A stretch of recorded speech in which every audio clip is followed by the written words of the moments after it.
Bonjour, aujourd'hui je vais vous lire la suite de la séquence sur André Malraux. Nous avons vu la condition humaine les derniers jours. Aujourd'hui, nous terminons avec du temps du mépris à l'espoir. L'œuvre de Malraux semble suivre la marche des grands mouvements idéologiques à travers l'Europe. Le temps du mépris dénonce les atteintes à la dignité humaine dont l'hitlérisme et ses prisons restent à jamais coupables. Mais le courage farouche des victimes y rachète, pour l'honneur des hommes, l'humiliation imposée par les tortionnaires. Sacrifice égal à ceux de Cato, un prisonnier accepte d'être conduit à la mort à la place d'un camarade. La leçon reste la même, il est difficile d'être un homme. Mais pas plus en approfondissant sa communion qu'en cultivant sa différence. L'espoir nous présente une grande variété de scènes, ici ou là, dans l'Espagne déchirée. Sur un rythme de film trépidant et heurté, on y assiste à l'embrasement progressif de la guerre, puis à la mise en ordre de la résistance chez les républicains. L'espoir tient en effet à deux raisons. D'abord, la discipline et la technique doivent et peuvent organiser l'apocalypse. De nombreux dialogues, où les conceptions s'opposent, constituent un véritable cours, passionné et vivant, de tactique révolutionnaire. Ensuite, l'afflux des volontaires de tout pays est le signe d'une juste cause. L'évocation des brigades internationales composées d'hommes très divers, mais tous déterminés et solidaires dans leur national, pardon, mais tous déterminés et solidaires dans leur sacrifice, aboutit encore une fois à un champ de fraternité confiante. Le rôle de Magnien, organisateur de l'aviation, rappelle incontestablement celui de Malraux dans cette lutte. Extrait de l'espoir, ce rythme accordé à la douleur. L'une des plus grandes pages de Malraux correspond à l'une des belles séquences de son film L'Espoir.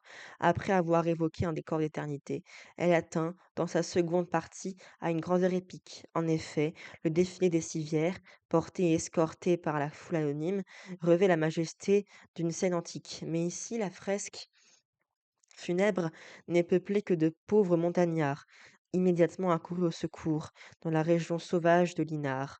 Magnien, qui était parti avec une caravane muletière, relever les blessés et le mort d'un avion abattu, retrouve à la descente l'image qui l'avait déjà frappé à la montée, celle d'un pommier et de ses fruits tombés, seule image de vie dans la pierraille, vivant de la vie indéfiniment renouvelée, des plantes dans l'indifférence géologique. Sur quelle forêt rissulait une telle lecture. Sur quelle forêt ruisselait une telle averse de l'autre côté du roc? Malien mit son mulet au trot, les dépassa tous. Arriva au tournant. Pas d'averse, c'était le bruit des torrents dont le rocher l'avait séparé, ainsi que d'une perspective, et qu'on n'entendait pas de l'autre versant. Il montait de l'Inard, comme si les ambulances, il a dit retrouvées, eussent envoyé du fond de la vallée ce bruit allongé de grands vents sur des feuilles. Le soir ne venait pas encore, mais la lumière perdait sa force. Magnin, statue équestre de travers sur son mulet sans selle, regardait le pommier debout au centre de ses pommes mortes. La tête en blaireau saignant de l'anglois passa devant les branches. Dans le silence empli tout à coup de ce bruissement d'eau vivante, cet anneau pourrissant et plein de germes semblait être Hem, au-delà de la vie et de la mort des hommes, le rythme de la vie et le rythme et de la mort de la terre. Le regard de Magnin errait du tronc aux gorges sans âge. L'une après l'autre, les civières passaient, comme au-dessus de la tête de l'Anglois.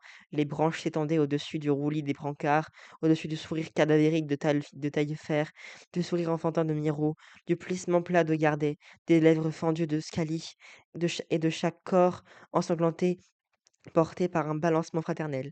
Le cercueil passa, avec sa mitrailleuse tordue comme une branche. Magnin passa, sans qu'il comprît trop bien comment, la profondeur des gorges où il s'enfonçait, maintenant, comme dans la terre même, s'accordait à l'éternité des arbres. Il pensa aux carrières où on laissait jadis mourir les prisonniers.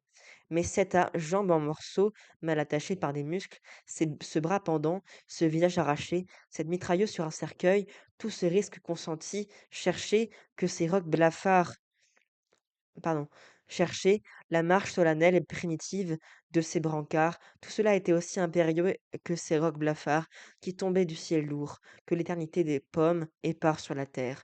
De nouveau, tout près du ciel, des rapaces crièrent. Combien de temps avait-il encore à vivre? 20 ans? Pourquoi qu'il est venu, l'aviateur arabe? L'une des femmes revenait vers lui, avec 2 autres. Là-haut, les oiseaux tournaient, leurs ailes immobiles, comme celles des avions. C'est vrai que ça s'arrange l'aîné maintenant. À mesure que la gorge approchait de l'Inard, le chemin devenait plus large. Les paysans marchaient autour des civières. Les femmes noires, fichues sur la tête des paniers et paniers au bras, s'affairaient, toujours dans le même sens autour des blessés, de droite à gauche. Les hommes, eux, suivaient les civières sans jamais les dépasser.